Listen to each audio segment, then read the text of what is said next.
नमस्कार। बहता जल जैसे पवित्र होता है, पर्यटक स्वयं का मित्र होता है। पर्यटन मानव जीवन के सभी पहलुओं को बेहतर बनाने में महत्वपूर्ण भूमिका निभाता है। यह न केवल देश के भीतर राष्ट्रीय एकता स्थापित करने में मदद करता है, बल्कि अंतर्राष्ट्रीय सद्भावना की स्थापना को भी मजबूत करता है। आइए हर्ष और उल्लास के साथ पर्यटन दिवस का सांस्कृतिक कार्यक्रम शुरू करते हैं आज की पहली प्रस्तुति से।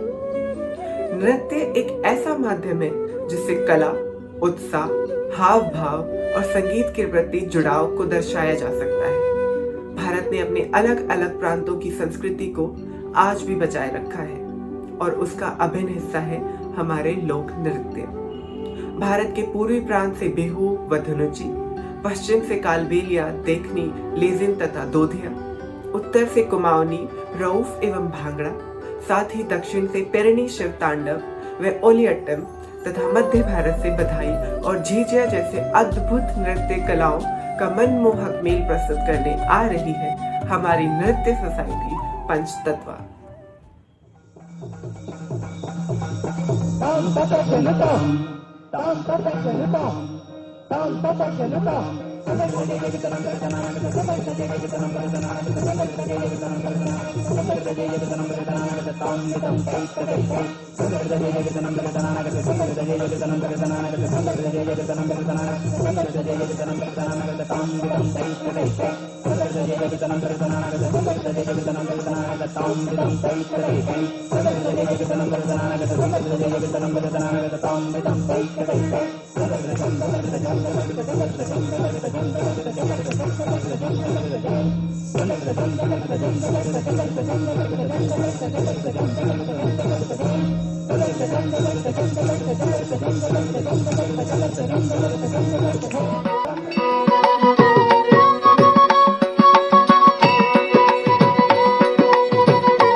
রাতি দুপরলে ময়না কেঁচা কেঁচা মৰম তোমাক যাচিমে কাষতে বহুৱায়ে ময়না মিঠা মিঠা চেনে চুমা যাচিমে ৰাতি দুপৰলে ময়না কেঁচা কেঁচা মৰম তোমাক যাচিমে কাষতে বহুৱায়ে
હાલાજી તારા હાલા રે તારા હાથ વખાણું કે પટી તારા પગડા વખાણું હાલા રે તારા હાથ વખાણું કે પટી તારા પગડા વખાણું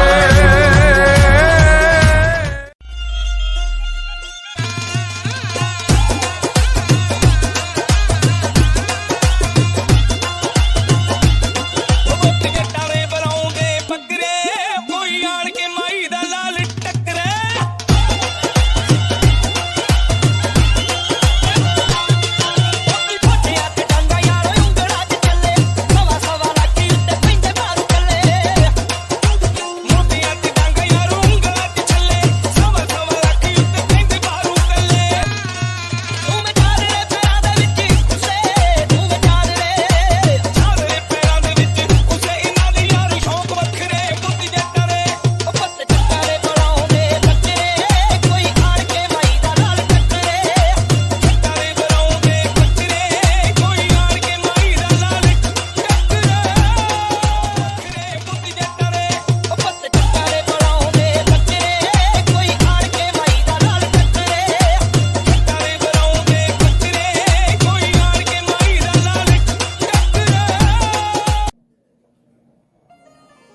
जयतु भारतम एक ऐसा मधुर गीत है जो हमारे देश की अलग अलग भाषाओं में गाई गई है।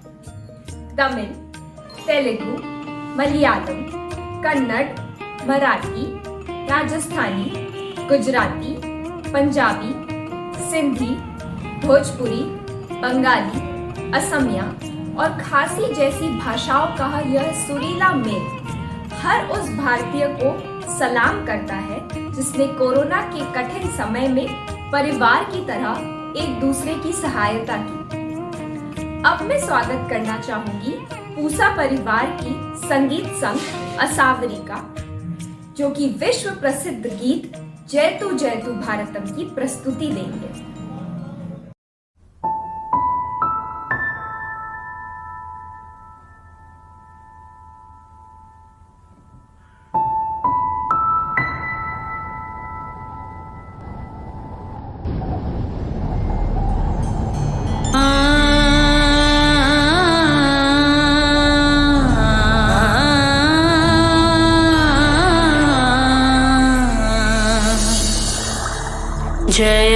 जयतु भारतम, जयतु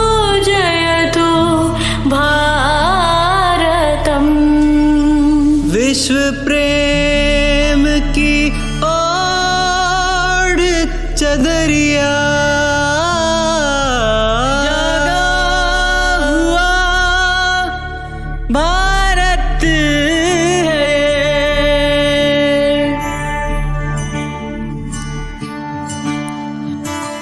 विश्व प्रेम की ओर चदरिया, विश्व प्रेम की ओर चदरिया सच्चे सुर में गाता है। एक सुरीली आशा लेकर सूरज नए उगाता है। विश्व प्रेम रे चादर ढेके शोत्र शोरे गान गाए। तिंदम वाडिल पुड़िया पविड़िया आलिर माधव तो तिड़दे। विश्व प्रेमाची ओढल चादर खऱ्या सुरानी गाता है। एक सुरीली आशा लेने सूरज नवो गाड़े छे। जागा हुआ भारत है ये, जागा हुआ भारत है ये, जागा हुआ भारत है ये। जागा हुआ भारत है ये। जयतु भारतम, जयतु भारतम, वसुदेव कुटुंबकम। भारतम, जयतु भारतम, खोलेंगे नई राहें, लिख देंगे आशाएं। श्वास मेरी प्राण मेरा तू ही मेरा मन। बस तू ही है प्रेम मेरा पहला और प्रथम। धर्म धात्री कर्म धात्री जन्म धात्री कई। वानु बनु वो धार पोसी अंकित ममता। सुर अनेक स्वर अनेक एक है धड़कन। शब्द सारे भाव सारे हैं तुझे अर्पण। सुर बतेरे स्वर बतेरे इक्को ही धड़कन। भक्त मोर श्रद्धा मोर दो मते अर्पण। प्रेम का मृदंग रंग एकता का तू। युगो युगो से एक छंद साधना का तू। यल्लवन्न शेरी मिर्व प्रेम रागिनी। युग युग कर साधने शिखर दारिणी। तेरी शान तू महान ज्योति तू किरण। अभिमान मातनी गदा दस्तुनी। जागर हमार भारत के ते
ज्योतिर्गम अंधकार को जीते मन।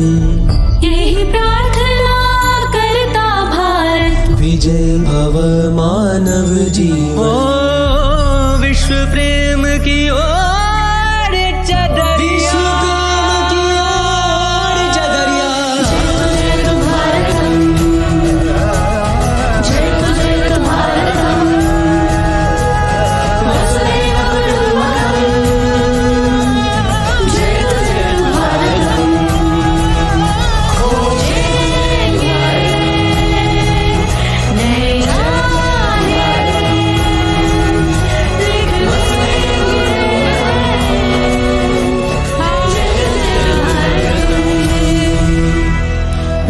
जय तो भारतम। अब मैं वक्ता द ओरेटर सोसाइटी से कुणाल सचदेव को आमंत्रित करना चाहूंगी कि वे आएं और अपने शब्दों से श्रोताओं को संबोधित करें। हम लाए हैं तूफान से कश्ती निकाल के, पासे सभी उलट गए दुश्मन की चाल के, अक्षर सभी पलट गए भारत की भाल के, मंजिल पे आया मुल्क हर बला को टाल के।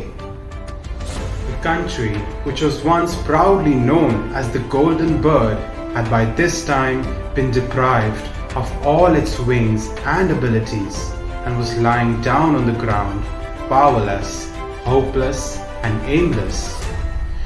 Today, we can live the story of the Indian freedom struggle through our monuments. One such monument that talks about the first spark of struggle for independence is the Lucknow Residency. This magnificent monument by the river Gomti conceals a very gruesome past in its beauty. Today, only the scarred ruins bear witness to the dramatic events of the siege of Lucknow. With a great feeling of love towards their nation, the Indian soldiers caused a stir in the Raj during the First War of Independence. A silent witness of the graves of the fearless, the Malegarh crematorium is a place that instills pride in our hearts to be born in a country of brave hearts. Even today, one can feel their heart throb with a sense of nationalism as they visit these monuments. To believe that what has not occurred in history will not occur at all is to argue disbelief in the dignity of man. The mutiny was the first war cry against the Raj, but definitely not the last. The war cry was sounded again with the horrors of the Amritsar massacre.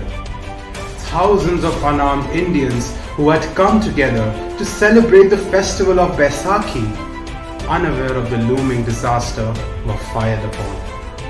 The grounds of Jallianwala Bagh, saturated with the blood of thousands of Indian patriots who were martyred, still echo with the helpless cries of people trying to survive the bullets that were shot upon them. They went to speak, to share their grief, place lives at stake without fear, my friends.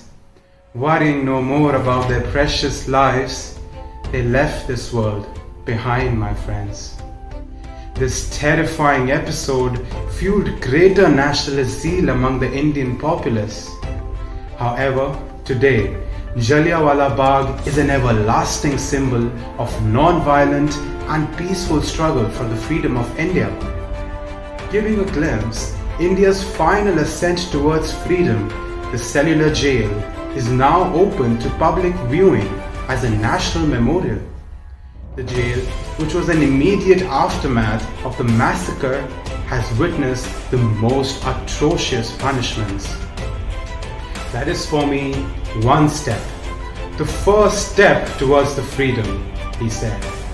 These were the Gandhi's first words at the outset of the historic Dandi March, which has been immortalized into a shining black sculpture of Mahatma Gandhi and 11 followers. The march began from Sabarmati Ashram. Even today, this ashram is an embodiment of discipline and ahimsa or non-violence. This statue, situated in the heart of the city Delhi, symbolizes a walk of hope, and the lump of salt a silent defiance against injustice. Just as the Dandi March ushered in hope for a nation grappling in darkness and led it to the light of freedom, in the present day, we should not lose hope even in these tough times. The brave souls and the glorious past of our country must be our guiding light, because तू आगे बढ़े जा, आफत से लड़े जा, आंधी हो या तूफान, फटता हो आसमान, रुकना तेरा काम नहीं, चलना तेरी शान, चल चल रे नौजवान, चल चल रे नौजवान।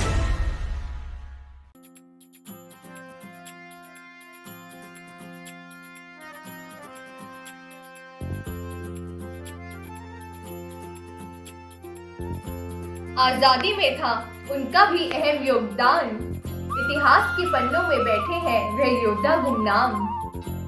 आजाद भारत के लिए कई स्वतंत्रता सेनानियों ने अपने प्राणों का बलिदान दिया, किंतु आज भी ऐसे कई वीर हैं जिन्हें लोग कम याद रखते हैं। ये वीडियो सलाम करता है उन्हीं वीरों के नाम।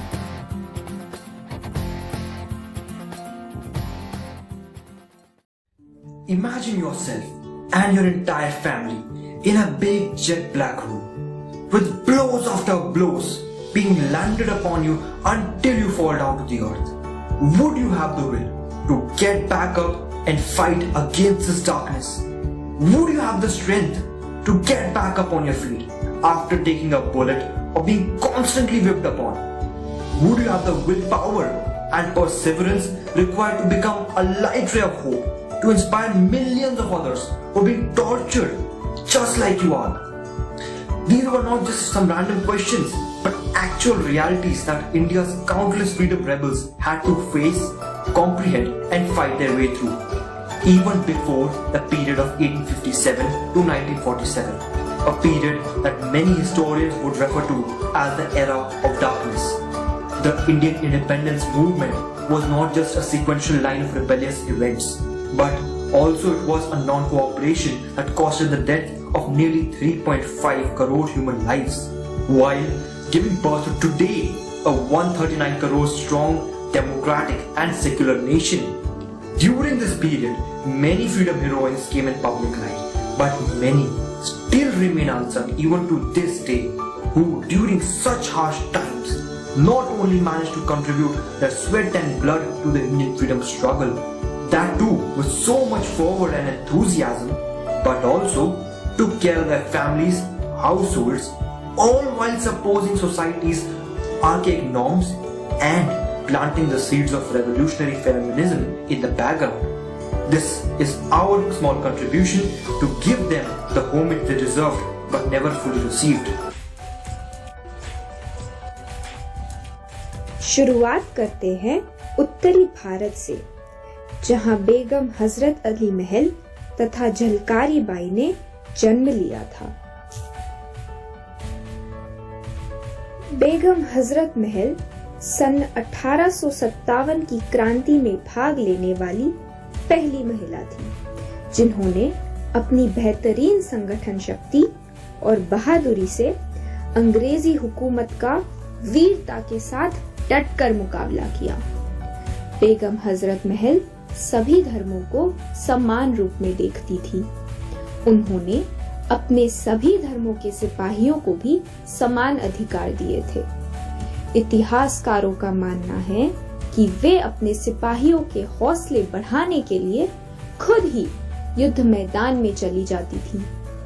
इसके अतिरिक्त भारत की आजादी के पहले युद्ध के समय लखनऊ पर अधिकार करने में भी बेगम हजरत महल काफी सफल रही। वर्ष 1984 में भारत सरकार ने बेगम हजरत महल को श्रद्धांजलि देने के लिए एक डाक टिकट प्रकाशित किया था। श्रीमती झलकारी बाई 22 नवंबर 1830 को झांसी, उत्तर प्रदेश में पैदा हुई। वह झांसी की रानी लक्ष्मीबाई की महिला सेना में एक सिपाही थी और जल्द ही रानी के एक प्रमुख सलाहकार के पद पर आसीन हुई। वह रानी की करीबी विश्वास पात्र और सलाहकार थी और उनकी लड़ाई के विश्लेषण में भूमिका कुछ इस प्रकार थी कि आज तक झलकारी बाई की पुण्यतिथि को शहीद दिवस के रूप में मनाया जाता है। यहाँ तक कि उनके नाम पर एक डाक टिकट भी जारी की जा चुकी है। हाल ही में राष्ट्रपति रामनाथ कोविंद ने गुरु तेज बहादुर परिसर में झलकारी बाई की प्रतिमा का अनावरण किया है। जन कवि बिहारी लाल हरित ने वीरांगना झलकारी काव्य की रचना की।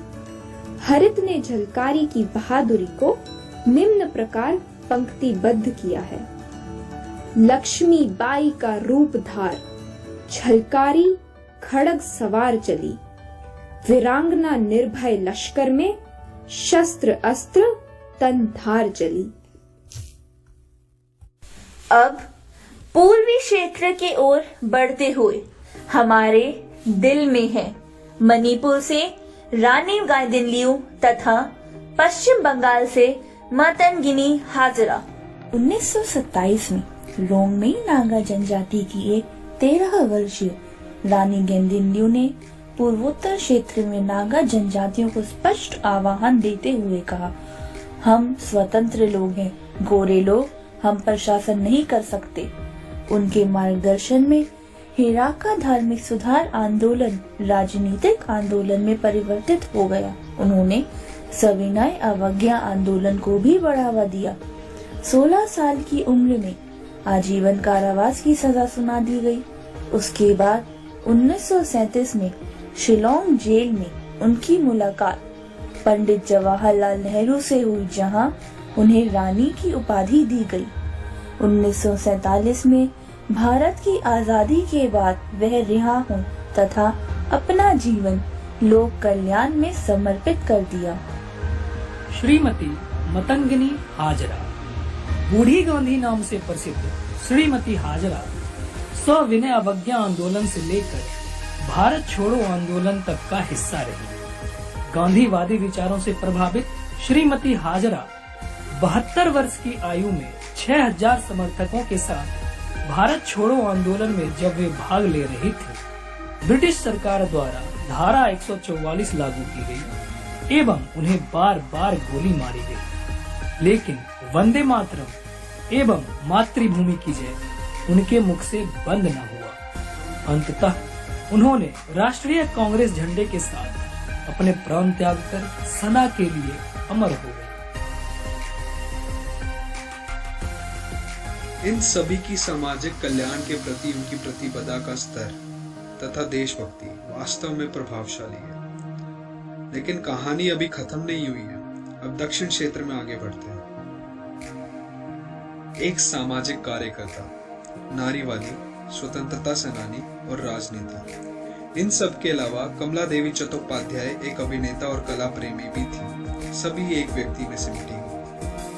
1920 के दशक के अंत से 1940 के दशक और उसके बाद तक कमला देवी भारतीय महिलाओं और राजनीतिक स्वतंत्रता के लिए एक दूत बन गई। उन्होंने वर्तमान दिन फरीदाबाद को जन्म देने में भी बहुत बड़ी भूमिका निभाई।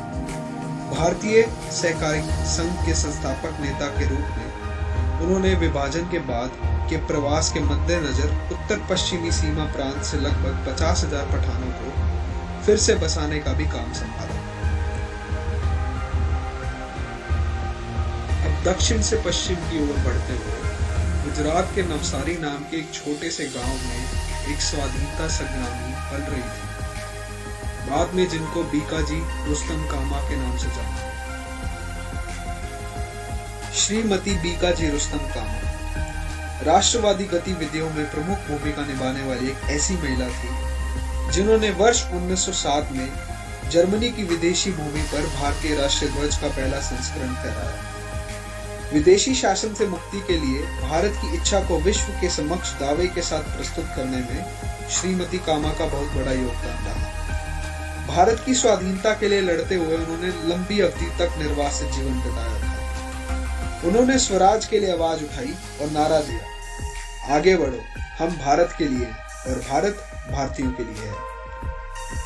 श्रीमती गोदावरी पारुलेकर महाराष्ट्र में पहली महिला कानून की छात्रा होने से लेकर कई राजनीतिक संगठनों में अग्रणी आवाज होने तक इन्होंने भारतीय सामाजिक एवं राजनीतिक पन्नों पर गहरा छाप छोड़ा है।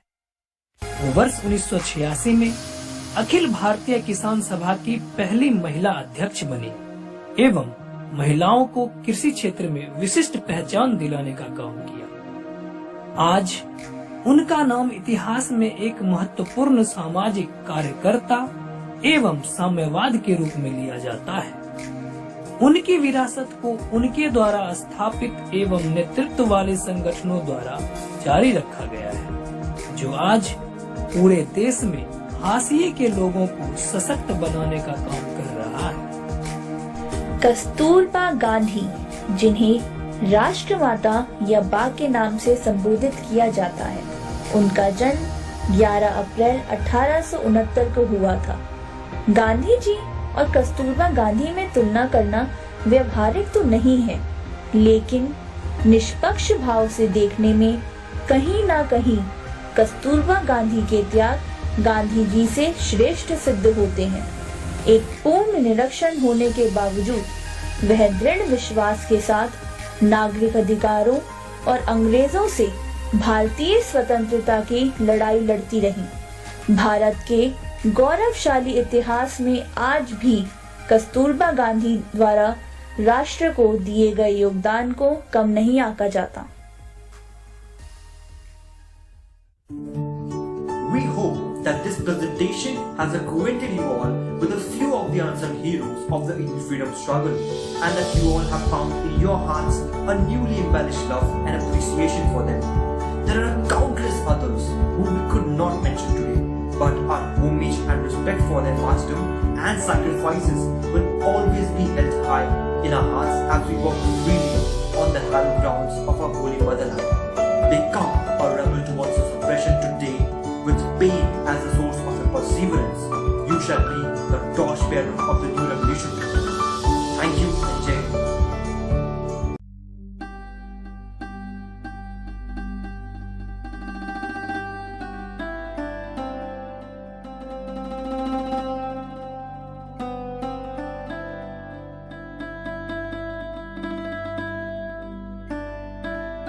इन्हीं वीरों के बलिदान को याद रखते हुए हम कार्यक्रम में आगे बढ़ेंगे। कार्यक्रम को आगे बढ़ाते हुए मैं संस्थान में उपस्थित सभी अध्यापकगण, प्रशासनिक गण तथा विभिन्न कर्मचारियों और वर्चुअल माध्यम से जुड़े हुए छात्रों और उनके अभिभावकों से निवेदन करूंगी कि वे देखो अपना देश की शपथ लें। देखो अपना देश योजना के तहत भारत के सभी नागरिक पर्यटन को बढ़ावा देने में अपना योगदान कर सकते हैं। देखो अपना देश के लिए मेरा संकल्प। आओ देखें अपना देश। विविधताओं से भरे अपने देश के अद्भुत रंगों को देखने के लिए, देश की अनेकता में एकता की भावना के दर्शन के लिए, एक भारत श्रेष्ठ भारत की मुहिम को साकार करने के लिए आज हम एक प्रण लेते हैं कि 2022 तक अपने देश के कम से कम 15 पर्यटक स्थलों का भ्रमण करेंगे और दूसरों को भी भ्रमण हेतु प्रेरित करेंगे। आओ देखें अपना देश। आप सभी देखो अपना देश के लिए मेरा संकल्प का प्रमाण पत्र pledge.mygov.in पर लॉगिन करके प्राप्त कर सकते हैं। धन्यवाद। इस कार्यक्रम को सफल बनाने के लिए मैं आप सभी का हार्दिक धन्यवाद करता हूं। मैं आशा करता हूं कि भारत की यह सारी झलकियां देखकर आप सभी को देश के प्रति प्रेम एवं सम्मान की अनुभूति हुई होगी। समारोह को विराम देते हुए सिर्फ यही कहना चाहूंगा कि अनेकता में एकता हमारी शान है, इसलिए मेरा भारत देश महान है। आप सबका दिन शुभ रहे। जय हिंद।